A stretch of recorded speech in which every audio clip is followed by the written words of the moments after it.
Hello listeners and welcome to the KOFISI Connect podcast. I'm Georgia Webber and today we want to give a big shout out to all the men out there, not only because it was Father's Day yesterday, but because this month is Men's Mental Health Month, which is a topic that's difficult to discuss, as well as something that's unfortunately largely stigmatised in society today.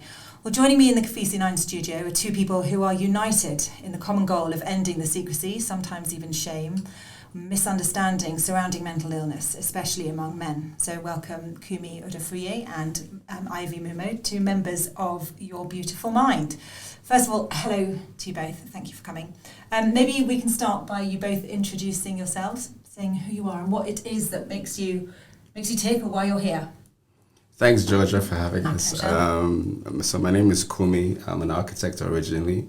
I also work as a project manager, but I'm a creative originally. I go by the acronym of the most creative MC, and I create content on YouTube. So yeah, nice to meet you today. Varied talents. Ivy, and you, do you want to? Hi, Georgia. I don't have anything exciting, but in my head, I am a marketer by day and a bartender by night, but we don't say that out loudly. I do work and have worked for the last 20 years in the fintech space, IT, different companies, telecommunications, and now I'm with Tala, who happens to be one of the KOFISI members, and I do product marketing management for them. And when I'm not doing that, a passion of mine is mental health. I want to say I'm a mental health advocate, having been diagnosed with a mental health condition over 12 years ago, and that's what has brought me here today and what has brought us together as Your Beautiful Minds. Wonderful. So June is Men's Mental Health Awareness Month. You've come together to raise awareness about the issue. And what I think, when I was shown what you're doing, I mean, it strikes me as a hugely engaging, unusual way and very uplifting way to kind of raise awareness. Who's going to tell me what is happening later on this month? All right, just to say, so June 30th, it's going to be an amazing experience in terms of we're trying to bring out creatives to people who ordinarily would not want to have those conversations or discussions about their mental health and where they are in terms of what they're dealing with. Noting that this month is a month about men's mental health and how a lot of men, specifically African men, don't talk about how they feel, right? So what we're trying to do is create a platform where it's easier for you to approach mental health practitioners, experts in the industry, whatever it is that you're dealing with, to be able to have a safe space, non-judgmental, June 30th at Nairobi Street Kitchen to express that. And that's what we're trying to do together with myself and Ivy and Sunday and Wendy and Melissa. So we're Your Beautiful Mind. It's a very progressive way, and you're doing it in a very kind of happy way, promoting music. And Ivy, do you want to tell me a bit about who's going to be, what's the sort of order of play? Okay, so the theme around it is healing through the arts. I think the arts can be very therapeutic. So when you think about music, when you think about spoken word or poetry, when you think about comedy, sometimes when you're having a really bad day, all you need to do is maybe put on an episode of Friends or Big Bang Theory or whatever works for you, and you could feel lighter. So we're bringing in all these elements. Then we're bringing in the people together, people who know about mental health, people who don't know about mental health, people who are just curious about the space. Maybe you just came because you saw the poster and you're just like, this could be a fun night out, and the most creative is going to be performing. I have other people performing. I just want to hang out somewhere. But the idea is to bridge that gap. So in addition to that, we're going to be having mental health practitioners, and not just the conventional. So we'll have psychiatrists. We'll have Dr. Kitazi from the Aga Khan Hospital.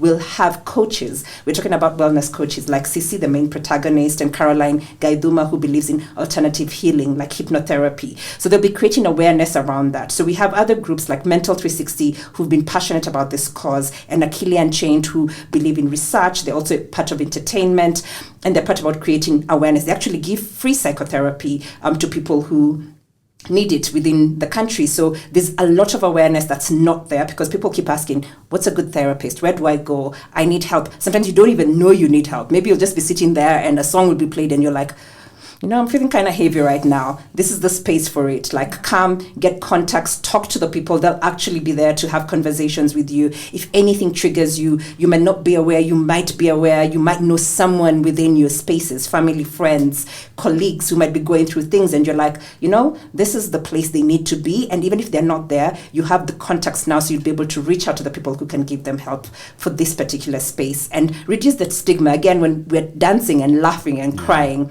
it's a good way for people to come and say, Ivy, I hear you said you had bipolar. Wow, okay, what's that journey been for you? And it's a conversation where maybe if I was sitting in a boardroom, I wouldn't be able to have it. But if I'm sitting sipping a nice glass of wine, I might be able to share with you my story and my journey. So we're just making it easy, light. In spite of all the heaviness, we just want it to be, let's have these conversations. Yeah. Let's have them in an environment that is safe. Let's have them in an environment that is fun. And then also come and just, feel, be in the moment. Experience the entertainment. And so this is on June the 30th. This is on June the 30th. Friday, June 30th. Friday. Amazing. So you both talked about, you just mentioned to Ivy about your mental illness when you realised you had mental illness issues, and also Kumi, I know that you've also struggled with some mental illness issues as well. Do you want to sort of talk me through sort of your personal journey and how it has impacted your life? Yes, I'm going to go really deep. So we're good at that in there. My parents were married for 22 years, and then one day things didn't really work out, and my mom leaves my dad, and in leaving my father, she takes the 7 kids and she rips out the kitchen sink as she's leaving. Literally? Right. Literally. Wow. Literally, wow. She leaves with the kitchen sink. And for a typical African parent to my father, not to express that and talk about the issues of coming from a house with so much love, so much emotion, 7 kids, and walking to an empty apartment or an empty house and not being able to express that. My father never spoke about it. My father never went through therapy, or he never ever spoke to a psychiatrist. And then to see his mental health deteriorate from when we left to where he eventually was in a really bad state when he passed away, it made me realize the importance of discussing as men, having those conversations as men, and dealing with those issues as men. So as a creative, I'm like, how do I express this within this space? So I started with film, cinema. I wrote a script about PTSD and guys in the armed forces and talking about things that they're dealing with, and telling to the world even if what it's okay not to be okay. It's okay not to have issues that you're dealing with as a man. And then what really triggered me recently was this guy on TikTok. His name is Twitch, and he's posting, he's dancing, he's doing amazing things. And 2 hours after that, he goes to a hotel room and kills himself. Right, and then how high suicide rate is among men or black men or men who don't really talk about their issues. So I always feel it's important to express that. As a 16-year-old watching my father's mental health deteriorate and going to a hospital, and he's tied to a bed because he can't really he's lost his mind because he never ever spoke about it. So that really, really made me really passionate to express issues within this space. Right, so using the arts as a medium to talk about it, it makes it more natural, right? I feel music is the biggest therapy to express whatever it is that you're going through. I don't do anything without music. I don't cook without music. I don't do my laundry without music. I don't work without music.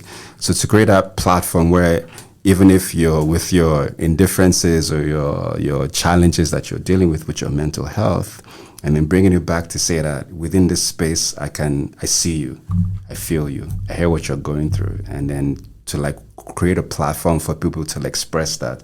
That's what we're doing with Your Beautiful Mind. So, and do you sort of talk about mental health issues in your songs or in your? Yeah. So sometimes yes. We're gonna hear it. I'm really excited about that. Yeah, we have an amazing guitarist in the room. Not to say anything, but sometimes yes and no, right? Because when I was growing up, the reason why I love hip hop music was because I feel hip hop is the voice of those who don't have a voice, right? Talking about inner city kids in New York or Chicago or Brooklyn and what they have to deal with, right? Or in apartheid South Africa, or in Nigeria, in Lagos, what's happening with SARS, and to create that platform to express that, I feel is really, really powerful. I don't do it personally directly, but I feel we always sow those seeds to make you like think about, you know, the bigger picture, like the bigger platform on what is most important as a human being in terms of loving your neighbor, in terms of like being empathic to like what people are dealing with. So that's what, as the most creative, that's how we express like in terms of our art with music. So yeah. I don't know if that makes any sense. Yeah. Ivy, are you musical at all? Or are you, what's your go-to if you're feeling, you know, like you're slightly losing control? So, fortunately, unfortunately, I cannot sing to save my life. Me too. But I am a lover of the arts. So I spend a lot of time, I chase Kenyan music. I am almost every show. Half of the people who are going to be performing that night, or half the people I met, are people I became friends with because I just used to be such a regular. They're like, this girl must be one of us, you know. So I'm in every show. I like theater. I like live music. I love a lot of comedy and poetry and spoken word. In my inspirational days, sometimes I do write, very rarely, but there are days it comes to me and I do write. Why did I come into this space? So one, I do love the arts, and I think so many things can be expressed through the arts. Two, for the longest time, my friends have said, you know, you've dealt with this thing and you speak about it so passionately. Why are you not being louder about it? Why are you not giving your voice to people? Why are you not helping people go through their journeys? And for me, of course, it was stigma. I'm like, what are my employers going to think? You know, so I'm sitting here and then I'm telling people I'm bipolar.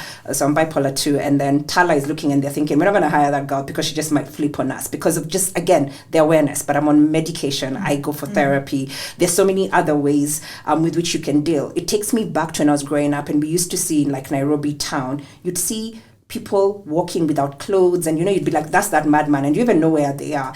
And when I came to discover different mental health conditions and there's treatments for them, so this person could have just been schizophrenic, or you know, have a multiple split personality disorder, or something else that was their mind. It's actually a disease, just the way you have a common cold or you have cancer. Again, some of these conditions are diagnosable too, they are treatable, but because of lack of awareness and everybody and the stigma associated with it, and we just say that person is mad, and when you think of Madara, you just think you're going to be locked up there, and you know, there's so many things about, you know, being the crazies, so we don't talk about it. You don't want people, these, of course we're in African society, so witchcraft is another thing. So when you flip or people don't understand you, then it is categorized as abnormal, and then it is crazy, and then people don't want to be associated with it, and most of the time people are scared. So I never spoke, but I have a voice. I am very influential when it comes to, I believe I'm a serious marketer, because anything I believe in, I make people buy, including bad habits like vaping. Now a lot of my friends around me, and then we all just, I keep branding things and labeling them, and I've decided maybe this is where I should be lending my voice to, get out of that cave. I was like, it's taken me 11 plus years to come to terms with what I have been dealing with, the journey, the ups, the downs, the every part of it, being suicidal, hating so many aspects of it, loving other aspects of it, and not knowing what to do with it. And for the longest time, I also used to pray and ask, you know, why did you give me this burden to carry? And I was like, maybe this is it. Maybe it's your time. Because every time I have said in a forum that I am bipolar too, and people look at me and they're like, you've got to be kidding me. You have to tell us your story. How do you cope? Yeah, how do you? Because you look, you know, in inverted commas, you know, normal. Normal. So everybody's like, how are you doing it? And then, you know, I've met young girls, and I've had friends who are psychiatrists come to me and say, I diagnosed 5 girls who are between the age of like 19 and 25. And for them, this feels like a death sentence. I need them to meet you. I'm in my 40s.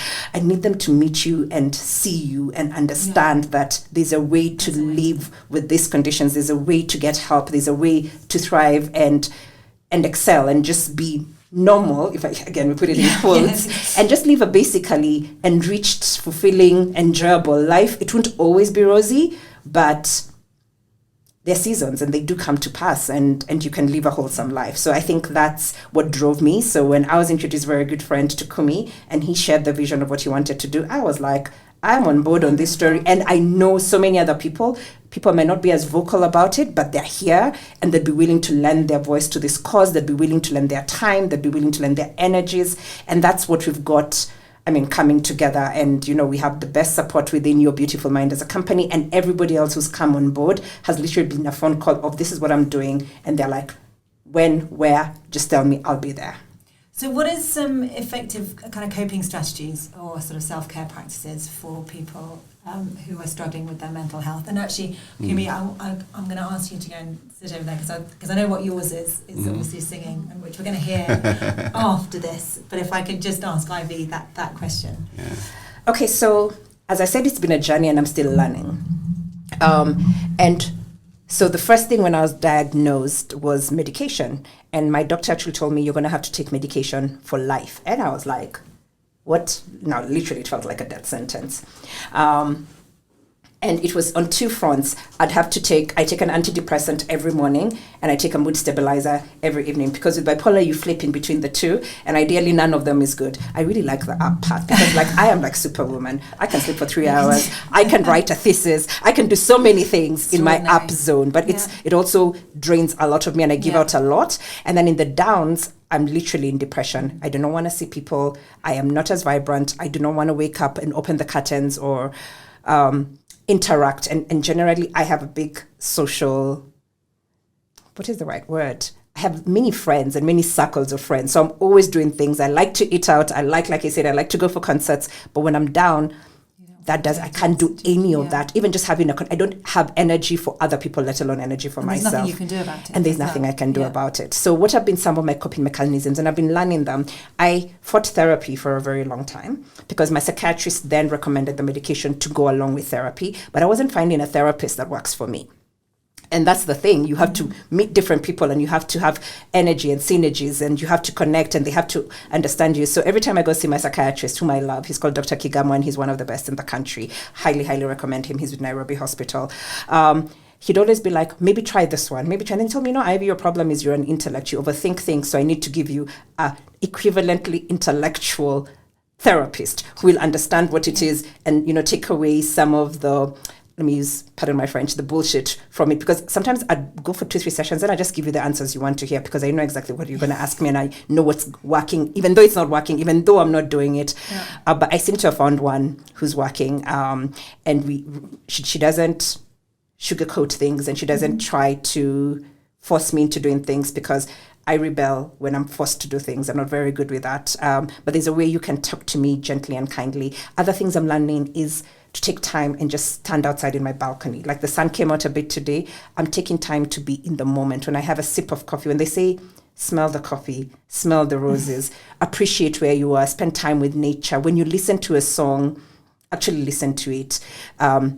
Listen to the words, immerse yourself. We move in such a hurried time. We are always in a hurry to get to the next thing. Even when we go for concerts, do you actually just stop and actually listen to what's been sung? Are you busy with your phone and recording? Do you ever go back to those recordings? No. So please, when you come on June 30th, put your phones away, be in the moment, just listen to what's been said, understand it, see how it's making you feel. So I'm learning to be in the moment. I'm also learning how to say no and draw boundaries. Before, I just used to say yes to things, to family events, to commitments at work. I'd always just say yes because I just wanted to be that person who's just, I do things for everybody. Maybe they'll like me more. But now I'm just like, if you don't like me by the time I'm 40, I have choice words. You need to tell me how much French we can allow in this podcast. Yeah. I'm like, so these days I'm just like, I say no. Even with friends, even with family. I had to read a riot act to my mother and my brothers when I turned 40. And I just told them, I'm done being a parentified child. I'm the middle born. And my mother and my father would always just come because they would be fighting. And then my 2 brothers would be fighting with my parents and everybody would just come to me. I'm like, where does Ivy get her energy from? You never ask how I'm doing, but you're always telling me what issues you're dealing with. And I'm always going back to you. So this is some of the coping mechanisms: boundaries, mindfulness, taking time out. I tend to go away now. I do solo holidays happily and I just disappear from the scene, the world. I love the ocean, so the beach is always just staring at the ocean. Being by the beach is always a calming, or any water body, even a pool. I just like water, calms me down. So I'm just learning different things as I go on, and I'm still discovering other things. I really want to get into hypnotherapy because, like I said, I need people who can go beyond the surface where they see me and go deeper. Wow. Amazing. Thank you for sharing all of those things. And I think, Kumi, obviously you've been telling us how music is your therapy. I think it's time to listen to a little bit of what you've created and how you self-care. Yeah. So we have a short piece to like share. Can I give you a fun We fact? should introduce. I've not had Kumi sing live. Oh my God, I heard. Ever since I met him. I've watched his videos, so I'm also in it for this Kumi doesn't sing, story. Kumi raps. Yeah, I've never had him perform, let's put it that way, we like should in also, person. We should also introduce Warima, who is playing the guitar.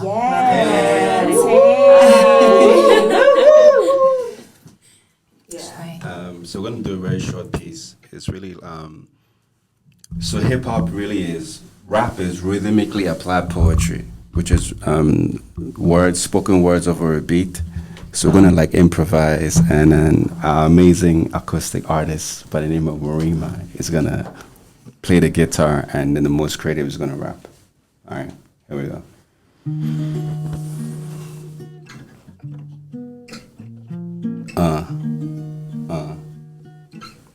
I have to use this. Yeah. Yeah. Yeah. Here we go. Yeah.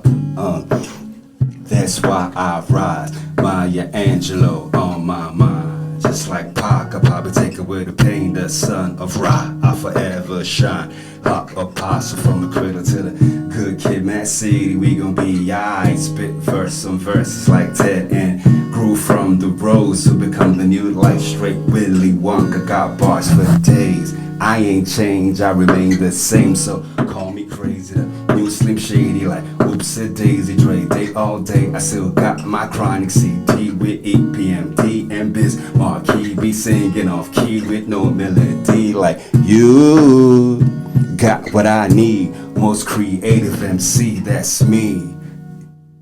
Alright. Awesome! Can I just tell you, thank you for being part of my KOFISI first, or our KOFISI podcast first. We've never had live music in this. Oh, first time.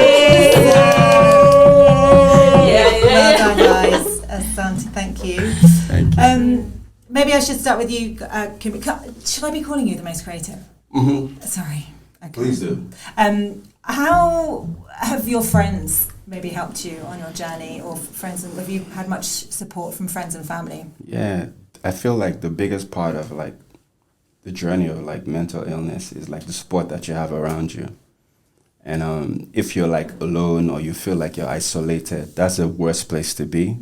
So for me, it's like therapy. For me, it's like, you know, like having those conversations with your friends and like what you're dealing with, so that you know like you're not by yourself and that you're not alone. And because the culture of men not speaking out, not expressing what it is that they're dealing with, the biggest community that you have is like-minded people or men or women that you can express what it is that you're dealing with. So yeah, so it's been amazing. I'm one of a set of triplets. I don't know if I ever mentioned that. I am one of a set of triplets. Oh my gosh. I have two other guys who look exactly like me. So. Identical triplets? Yeah. Are you kidding? Yeah, for real. So if I say hi to them on the street and they look at me blankly, I it's don't fine. think it's you being rude. Yeah, exactly. So it's fine. So to have that community of people who love you, who see you in your vulnerability, in your like absolute worst self, or your self-doubt, or your imposter syndrome, to be like, to feel like you're not good enough. That is, for me, in my journey, that's like been like the biggest part of like helping me to be like where I am now. I say this all the time. My parents got divorced. My mom had this big house which she built, and then the greatest part of my like therapy or helping me through my journey was rap, was music. It was Tupac saying in Dear Mama that I finally understand what it feels like for a woman trying to raise a man, or NWA talking about issues and things that like they're dealing with, and that helped me. Music helped me. I say all the time, that music like helped me, and music saved my soul.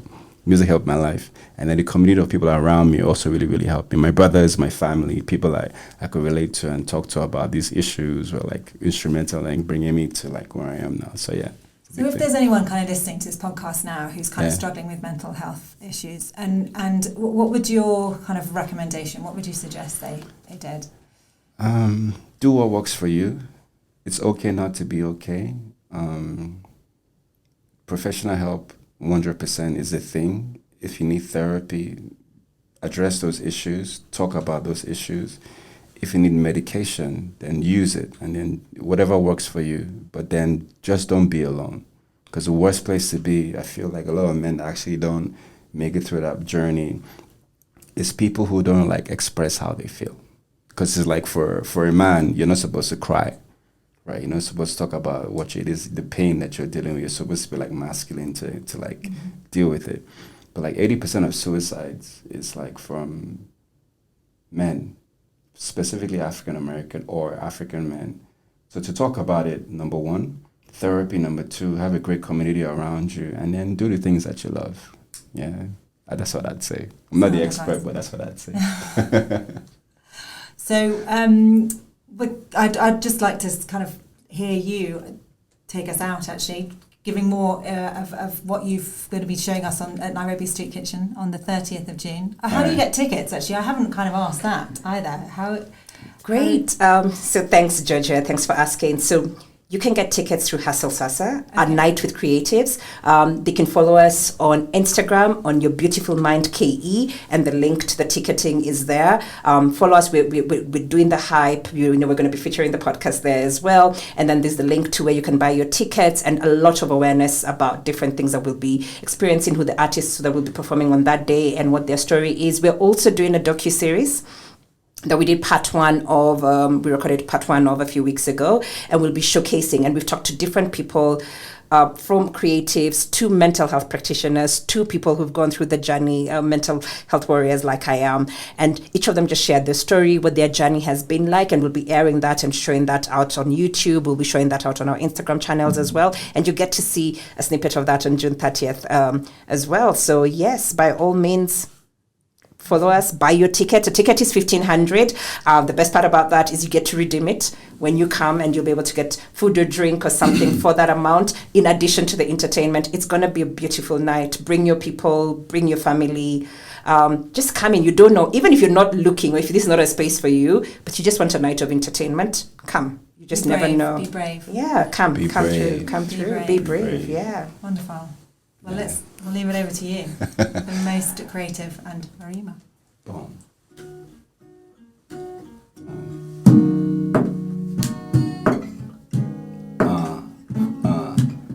Rhythmical without poetry. Yo. Cause I'ma take my horse to the old town road, and I'll probably buy a boat and a house to call home. The zone, just like Swizz and Timbo. I'll probably murder IG on my iPhone. I'm singing dada, do what, diddy dada. We just closed shop, released the album. We just won't stop, now we gon' back to Badu and Scott. Fly 504, leaving Kennedy. Love to be IG, may he rest in peace. Now I got the keys, DJ Khaled. I'm so deaf, Jermaine Dupri. I make you jump like Chris Cross, but money fast, son, like Rick Ross. I think I'm Big Meech, think I'm Mac, One Nation, going platinum, son. Yo, that's why I rise,